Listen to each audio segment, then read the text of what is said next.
My name's Keith Harris, a commercial fisherman based in the Rockhampton area, and have been so since 1993, and also a director on the board of the Queensland Seafood Industry Association. So I'm here with Keith today from the Queensland Seafood Industry Association. He sits on the board. Keith, you've got some really passionate issues going on here in Central Queensland. Can you tell me a little bit about them?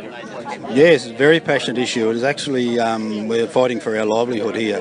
There's in the vicinity of probably between Rockhampton and Cairns 50 to 60 fishermen that will probably lose their jobs, and associations of people that work for them, deckhands and suppliers, fuel suppliers, wholesalers, all stand to lose financially by this. And a lot of fishermen are finding it not only financially difficult, but it's becoming a mental issue with them too. They're very uncertain of their future. So has the government actually put this into legislation yet? Do you have any recourse that people can help you out with, or is it done and dusted? As far as we're concerned, it's definitely not done and dusted. The Minister has been approached on numerous occasions by our association and individual fishermen, and he will not prepared to sit down and meet with them face to face. We are setting up, as you can see, a rather large campaign here today to fight this. This basically comes down to a fight survival. Having spoke with the Premier on her way through here today, she sounded like she's prepared to listen to us, and hopefully we can have a chat to her this afternoon in the deputations that we have. So has there been any formal consultation process that you were allowed to go through before these fishing closures were announced? The only consultation that's been happening in Rockhampton was a member of the Fisheries Department came up to Rockhampton and met with 6 fishermen from this area. In a non-representative fashion, we were just there to voice our own opinions.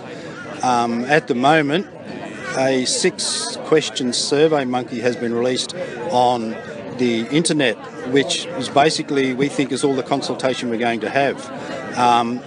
The associations and fishermen have written to the Minister asking for answers to this, and all they do is get a generic reply. Everyone gets the same answer, and there's no questions or answers, no specific questions or answers or reasons giving why this will ever be needed.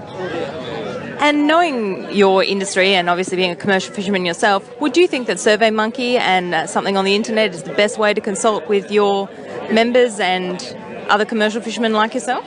No, absolutely not. And I mentioned that to Premier Palaszczuk when I spoke to her not long ago. Exactly what I've just said about the SurveyMonkey. She said that is not the proper way to do it. It should never come down to that. And I believe that she's basically suggested that she will probably look into that. That sounds fantastic, because I can't imagine sitting down for hours in front of a computer answering questions and not engaging and deliberating on a topic being the best way to discuss any issue, especially when it affects your livelihood and your future. So I sincerely hope that you get the consultation that you need for your future, and that today's significant demonstration helps get the consultation you need for all the commercial fishermen all the way up to Cairns and about. So congratulations on such a great turnout and demonstration today. And have you got any final words you'd like to put out there to the rest of the community and how they can help and support? Yeah, firstly I'd like to thank everybody that turned up here today. We've had a really good turn up for this peaceful protest rally, I should say. And I would just like to ask the general public, if we go, so does their supply of local fish. Our friends across the road there at Great Keppel Island, they're looking for jobs. The government's trying to get rid of ours. It just doesn't seem right that should be the case. Their resort would rely on our fish, keeps us in a job, keeps them going.